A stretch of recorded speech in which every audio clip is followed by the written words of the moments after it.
আপোনালোকে হয়তো সকলোৱে ভৈৰৱ কুণ্ডৰ নাম শুনিছে। ভৈৰৱ কুণ্ড ওদালগুৰি জিলাত আছে আৰু প্ৰাকৃতিক পৰিৱেশ ইয়াৰে বহুত মনোমোহা আৰু ইয়াৰ দুয়োকাষে আছে দুখন বেলেগ বেলেগ ঠাই, অৰ্থাৎ এখন আমাৰ চুবুৰীয়া ৰাজ্য অৰুণাচল আৰু আনখন ঠাই হৈছে ভূটান, আমাৰ চুবুৰীয়া ৰাষ্ট্ৰ। আৰু ইয়াতে প্ৰতি বছৰে ডিচেম্বৰ জানুৱাৰী মাহত বহু সংখ্যক লোকৰ সমাগম ঘটে বনভোজ খাবলৈ। আৰু ইয়াৰে চৌপাশৰ পৰিৱেশ অতি ভাল লগা, বহুত ধুনীয়া। আবেলি সময়ত দৃশ্য এয়া। কিন্তু আমি বনভোজ খাবলৈ যোৱা মানুহখিনিয়ে ইয়াৰ চৌপাশৰ পৰিৱেশ বিনষ্ট কৰিছোঁ।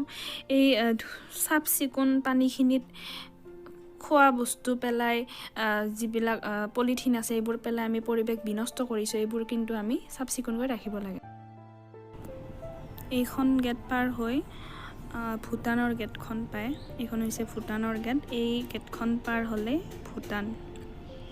আৰু এইফালেৰে কমলাবোৰ লৈ অহা দেখিবলৈ পাইছে। এই গাড়ীখনত কমলা লৈ আহিছে। কমলা আমাৰ অসমলৈ মানে আমদানি কৰিছে। আৰু ইয়াৰ ওচৰ পাজৰৰ মানুহখিনি বিশেষকৈ খ্ৰীষ্টান ধৰ্মাৱলম্বী আৰু মহিলাখিনি ইয়াতে বস্তু বিক্ৰী কৰা দেখিবলৈ পোৱা যায়।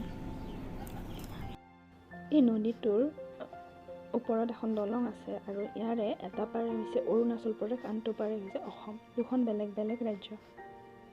এয়া সীমান্তত কৰ্মৰত সৈনিক আৰু ইয়াতে আছে এটা বৌদ্ধ, এইটো কি বুলি বা কয়, মঠ বুলি কয় হয়তো।